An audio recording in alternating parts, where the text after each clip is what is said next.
Hello and welcome to the First Unitarian Universalist Congregation of Ann Arbor. My name is Mark Van Kempen, and I serve this congregation as the Director for Spiritual Growth and Development.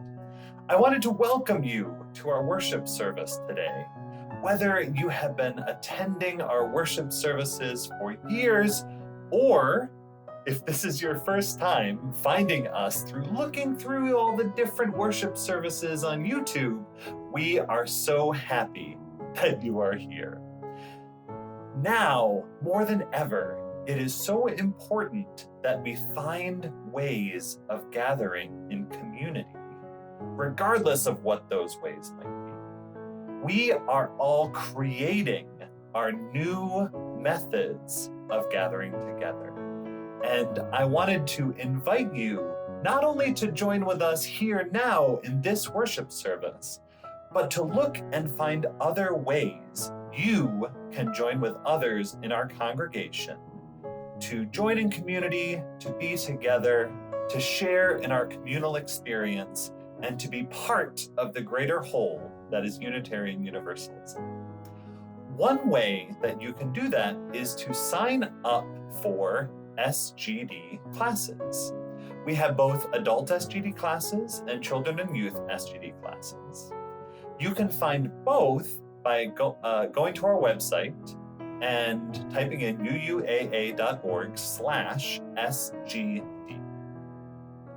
One class in particular I want to highlight is our upcoming parenting class, which talks about the challenging role of being a parent during this pandemic. I invite you now to join with us as we say our chalice lighting words together. Together let us say, we light this chalice for the light of truth. We light this chalice for the warmth of love. We light this chalice for the energy of action. We light this chalice for the harmony of peace. And now let us also say together our covenant. The spirit of this church is love, and service is its law. This is our covenant with each other, to dwell together in peace, to search for truth in love, and to help one another. One last message before I leave you. Next week, I will remind you that our service time will be changing from 11:30 to 12 at noon as we join with our Memphis Unitarian Universalist congregation for worship. We appreciate you being here with us today.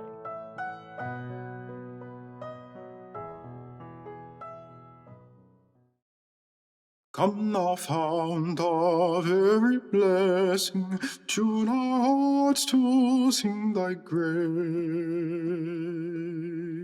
Streams of mercy never ceasing, call for songs of loudest praise. While the hope of life's perfection fills our hearts with joy and love. Teach us ever to be faithful, may we still thy goodness prove. Blessing, come thou fount of every blessing, come thou fount of every blessing.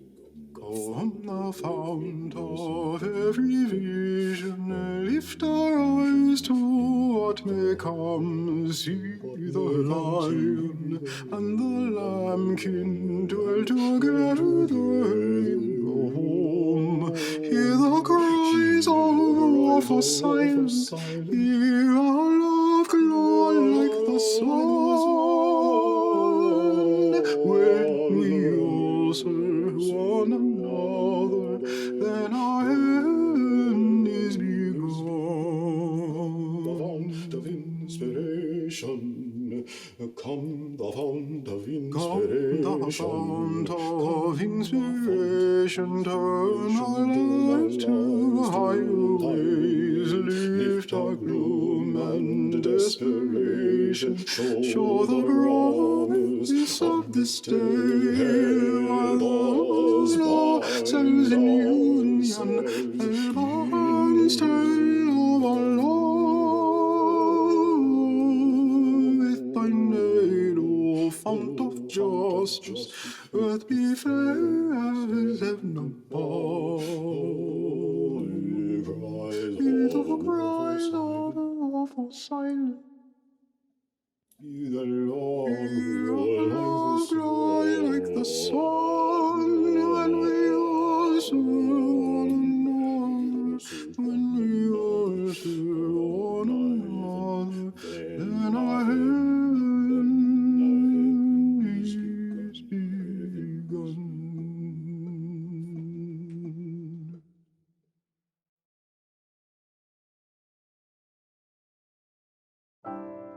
We are worthy not because of what we produce, but because of who we are. We are divine bodies of light and darkness. You are not worthy because of what you offer, not because of what is in your mind, not for the support you give to others, not for what you give at all. We are worthy and are whole just because. In this great turning, in this great pandemic, in this radical readjustment and alignment, we are not disposable, we are needed. We are the very people that have withstood everything that has been thrown at us. And as a people, and as Maya Angelou would say, still I rise, we arise from the pain. We rise from the grief, we arise from the limits people place on us and the limits we place on ourselves. We rise to be the children and the ancestors. We rise to be our true selves in relationship to our families and communities, recognizing our liberating and whole selves, honoring them and others as we strive for abundant communities, abundant lives, abundant relationships, and abundant values and cultural manifestations of ourselves. We are worthiness personified. I, you, and we are worthy and deserve a life where we are not always fighting for our existence. Imagine what we could create if we were not always in the struggle. Imagine what we could envision if we could just be let to just go there. So tired of always having to resist, to fight, demanding, pushing to everyone that has the courage, to everyone that has the power, the ability to co-create what we want and what we need while rooting in what we can't lose and who we are. You are the visionary. You are the hope. You are the ancestors' dreams. No, you might not ever end up on some list somewhere, but you are on a list in somebody's heart and mind. And it's in how you move in the world. People can see by example. You are the embodiment of what we need. Thanks to all who are the embodiment. The embodiment not of productivity, but the embodiment of radical love, care, sanctuary. It's time. It's embodiment time. Embodiment, living one's values out loud. Let me live every day.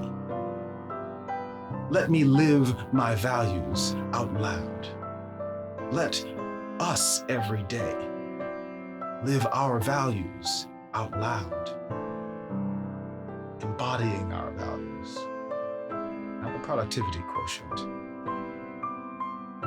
Beyond productivity. Past productivity. True embodiment. Life.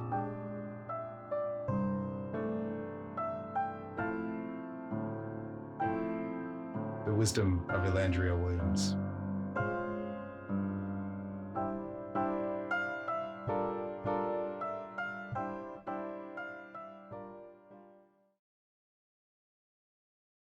When Grandma Gives You a Lemon Tree by Jamie L. B. Denahan, illustrated by Lorraine Roca. You were hoping for one of these. But surprise! It's a lemon tree. What should you do when Grandma gives you a lemon tree for your birthday? First of all, act excited. Your face should look like this. Not this, and definitely not this. Next, say something polite. Try, "Thank you, just what I needed?" Keep smiling until Grandma leaves or falls asleep, and do not harm your lemon tree. Don't drop it off a bridge. Tie it to your birthday balloons. Or play Ding Dong Ditch the Lemon Tree. Now listen closely. This is important. Place your lemon tree in a sunny spot. Be careful not to overwater. And prepare for battle against intruders. When winter arrives, keep your lemon tree warm. Then wait. And wait. And wait some more. Once the snow melts, it's time to bring your lemon tree back outside. Well done! Sure, you can decorate your lemon tree, or hide behind it. Come out wherever you are. But you know what's even more fun? Picking lemons! Woohoo! Pick them, slice them, squeeze them. Come on, squeeze, squeeze, squeeze-a-roo! Ta-da! Now you have lemon juice.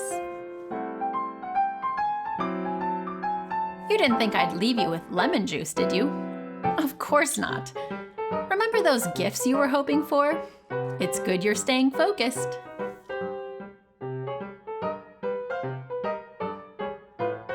Gather these items. Number 1, lemon juice. Number 2, water.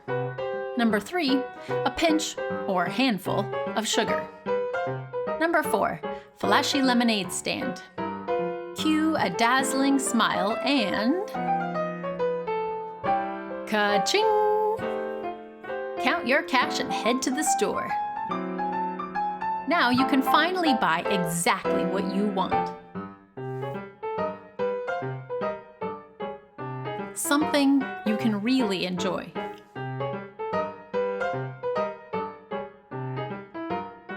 And share with others too.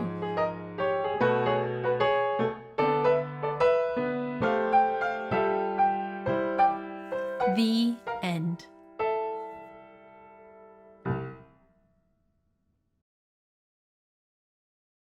I found myself very much appreciating our story this week. A child receiving a lemon tree, something they didn't even ask for or expect, and then gradually, over time, beginning to discover that the thing that appeared, the lemon tree, is a gateway to community, to connection with others, to in fact achieving the goals and dreams that the little kid had. The unexpected thing, unwelcome at first, not fully seen in its potential, becomes an opportunity, fully realized. It's been a week in which I've been sitting with similar experiences in my own personal life. This has been a time of deep loss for me personally and for my family.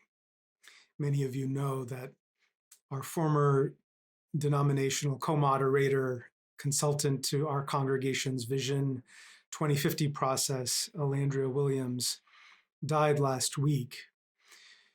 And in addition to being a colleague, peer in denominational leadership, she was also, before all of that, my friend of 2 decades or more, and a member of my extended family. It was in the middle of sitting with the grief of that loss, I found myself in my backyard, the backyard of my home, literally staring at the ground, losing track of time. I think over an hour at one point in time passed, and I was just sitting there mournfully, staring at the earth, holding this deep sadness, not just at my own personal loss, yes, that, but how that sense of sadness and loss evoked a similar level of sadness around just all the things we're needing to confront and move through in our world right now. The civic and political invective, truly ugliness, lack of dignity in the way people are talking to each other, relating to each other in that level of civic life. The uncertainty and fear as we continue in this pandemic time of just what will the next 6, 8, 10, 12 months hold for any of us.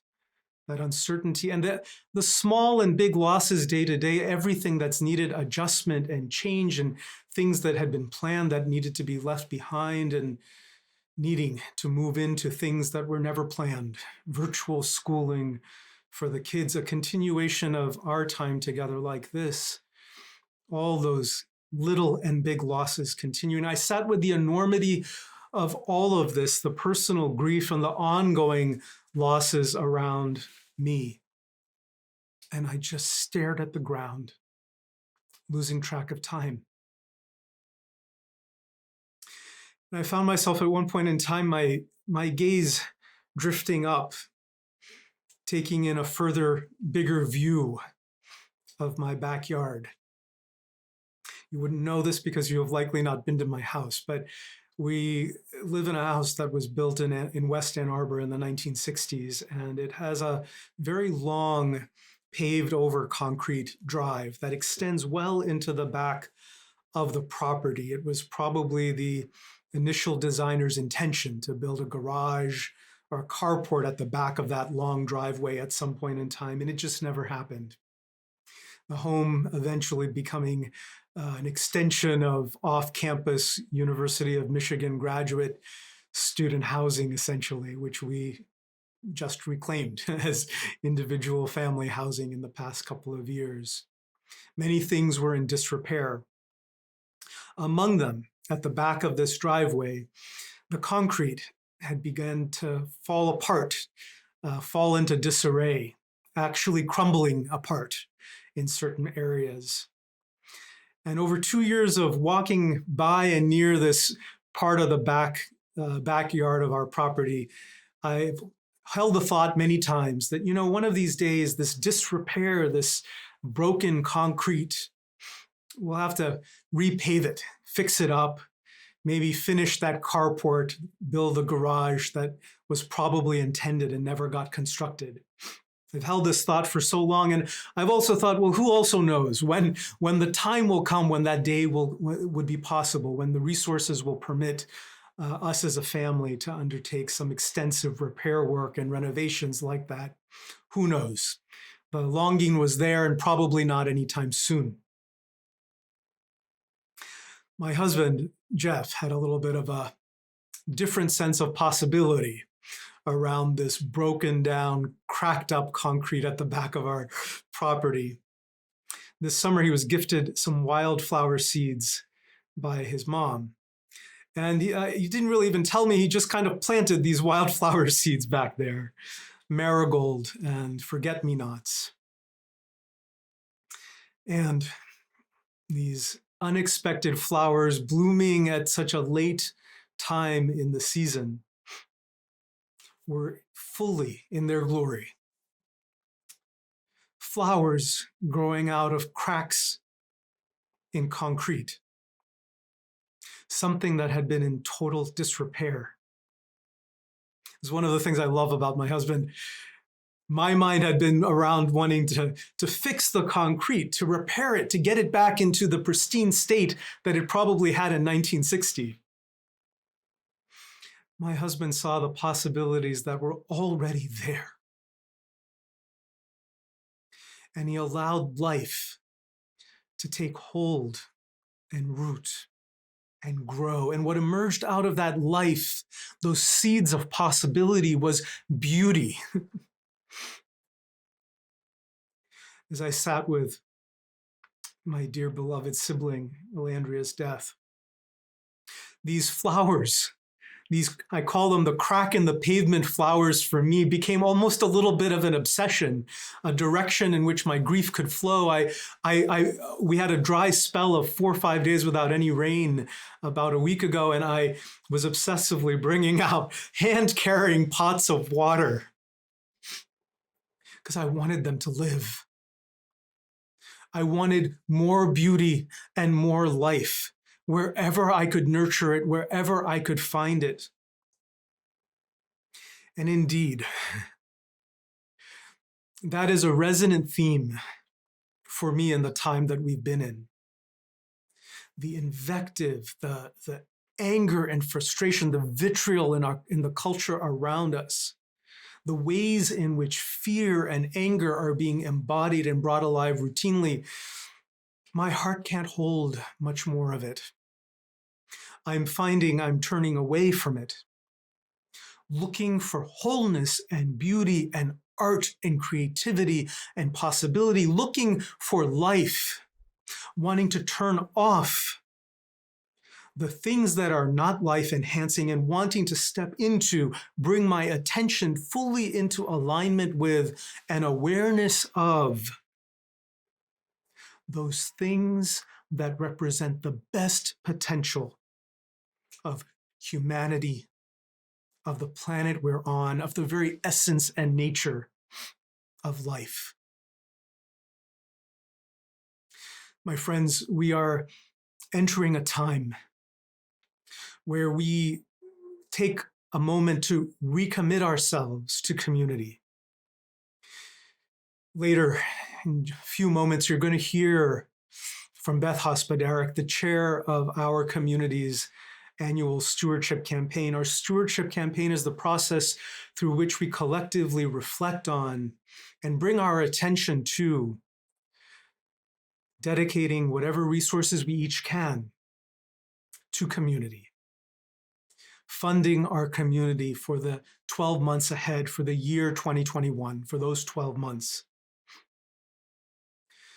I encourage us as we prepare to do that, to hold our UUAA community as one place in our life where, as we heard in the words of that poem, the reading that was written by Alandria Williams, where we turn to co-create together, plant the seeds that can be nurtured and given life as visionaries stepping into and building the very best of human potential, that which we can create and give birth to. This is the highest hope that is held in the history of Unitarian Universalism. Since 1961, when our two movements came together, the Unitarian movement and the Universalist movement, this is what we came together to be, two separate religious movements with disparate focus and approaches, coming together to say, yes, human beings have worth and dignity. We have potential. We have things we can do together that are larger and greater than any one of us. That dream, that vision birthed in the joining of the Unitarians and Universalists in 1961 echoed even earlier in our town, in Ann Arbor, our community's historical grounding in the humanist movement. 1931, the former minister of our community, Reverend Marley, and Dr. Sellers, a professor at the university, the writing together, drafting the Humanist Manifesto, talking about the highest potential of a community like ours being one where human beings could come together to cooperate for the common good, building a shared life in a shared world. Such noble and worthy aspirations of us as human beings. ones that it is so easy to lose sight of if we give ourselves to those energies that seek to tear down the love and possibility that is the inherent birthright of each and every one of us. My friends, don't let it. Don't let it. Don't let the challenges of our time, don't let the invective of our time dispirit you or turn you away from what you know in your heart to be true, to be our deepest and truest calling. There are other voices, there are other channels to tune into that are life-affirming and life-giving. Most simply around us in our very backyards. It's not coincidental that in this time of profound societal need and human need, so many of us have been walking outdoors, spending time on lakes and rivers, building our gardens in our homes.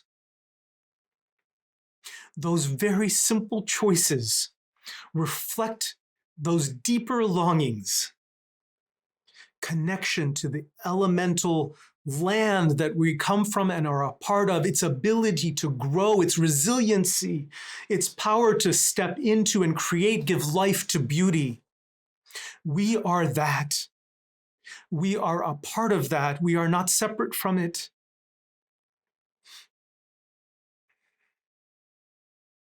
And this is our highest potential as Unitarian Universalists. It has been for a long time.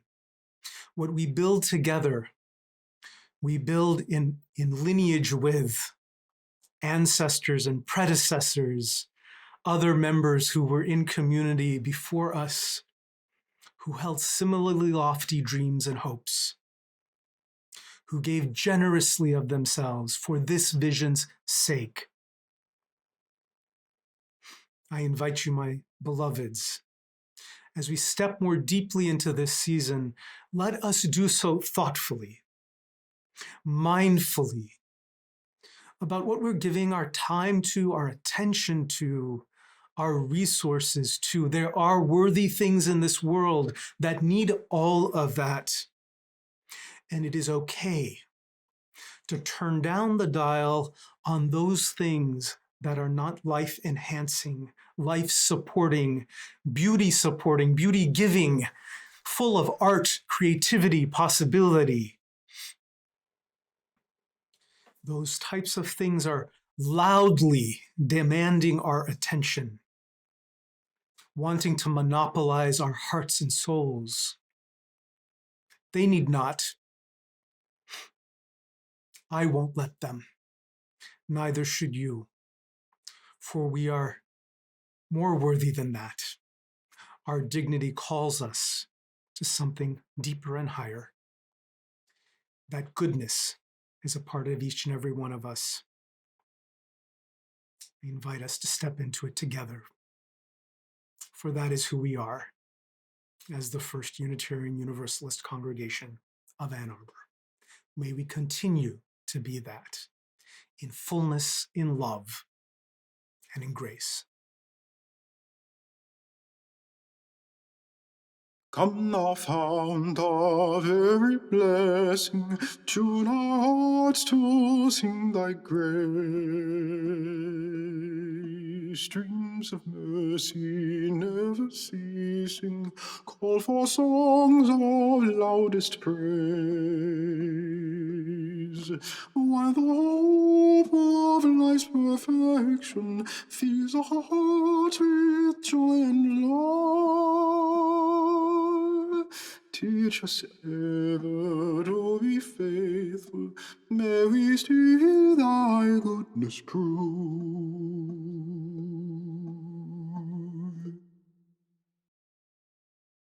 Hi, I'm Beth Hospadaruk, and I proudly serve this congregation as the chair of the annual budget campaign, Building Our Vision, #Road to 2050.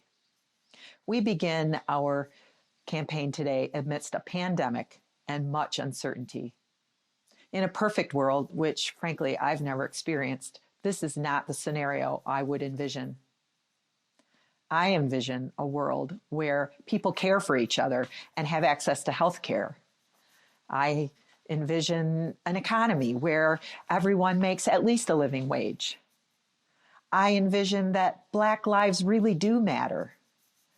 I envision everyone having clean air to breathe, lead-free and clean water to drink, and sustainable energy to heat our homes. I even envision a pledge drive where everyone participates and we raise the funds that we need. Over the last year, I have been a part of the Vision 2050 project, and hundreds of you envision the same things. So much so that UUAA's top 3 priorities that you feel are most important right now are climate justice work, anti-racism, anti-oppression work, and radical welcome. You also agreed that the top 3 foundational priorities are strengthening our beloved community, strengthening our financial stability, and strengthening our communications. I've had a few people ask me what radical welcome means. In the words of Reverend Lisa Presley, being radically welcome means that we understand that we are a great religious fit for many people and that we're not just willing to let in those who are like us, but we find ways to make sure that we welcome all people fully. This means that folks don't have to hide parts of themselves, whether they are heterosexual, gay, lesbian, bisexual, transgender, queer, questioning, they are welcome here. Whether their skin color is the same as others in the congregation or not, they are welcome here. Whatever their specific theology, as long as they feel at home with our principles, they are welcome. I believe this takes work. It is easier for me to be with people who are like me. It comes naturally. But when you open your eyes to the differences offered by being radically welcoming, your worldview opens up and you learn about lives that are different than yours. You gain a perspective you didn't have before, and you learn to let go and open the door for them to come in. You learn how to share the world in a radical new way. My husband Bob and I have been members here since 1990. From my experience, this congregation is not afraid of a challenge. This congregation does not close our eyes to injustice. This congregation steps up and does the hard work. This congregation cares deeply, as our 22 social justice groups demonstrate. This congregation has been in Ann Arbor for 155 years.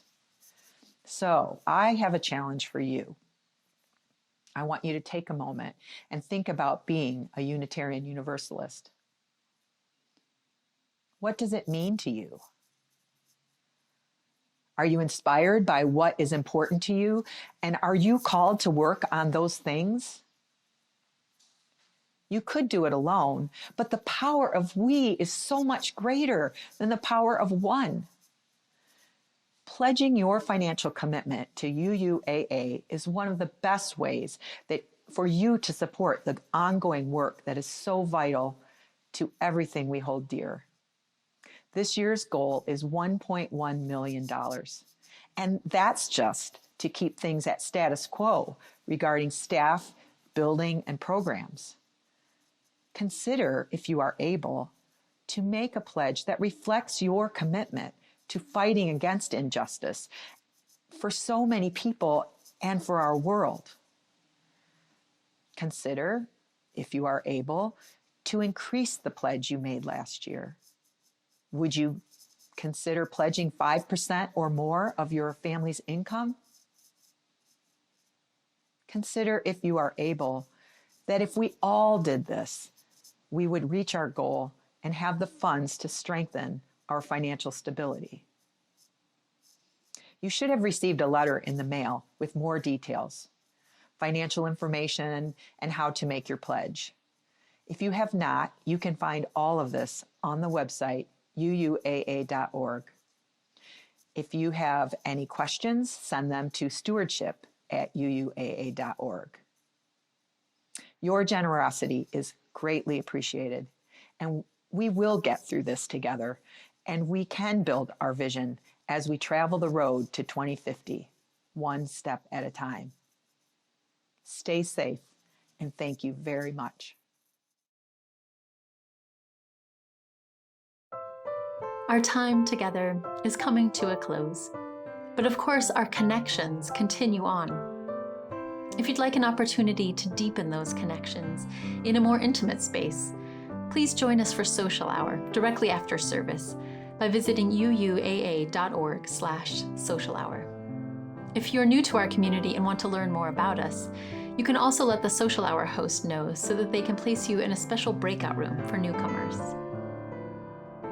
As Reverend Manish said, now more than ever, we need to nurture the seeds of hope, beauty, and joy in our lives. That's why it's such a gift to be together week after week and to see our community in action. Just this week alone, I've seen our community members volunteering to build houses for Habitat for Humanity, posting ideas and offering support in our Facebook group, posting pictures on our Instagram account, teaching kids outside on our land, getting out the vote in our community, singing together on Zoom, and so much more. In the midst of these challenging times, we are pulling together and making a difference. If you'd like to support this work, you can go to UUAA.org/giving to make a donation. And for all the many ways that you give, of your time, your energy, your talents, your resources, and your presence, we are so grateful. In that same spirit of generosity and abundance, let us go forward into our week now, gathering strength from our shared love, our shared vision, and our shared commitment to building a new way forward. May it be so, and blessed be.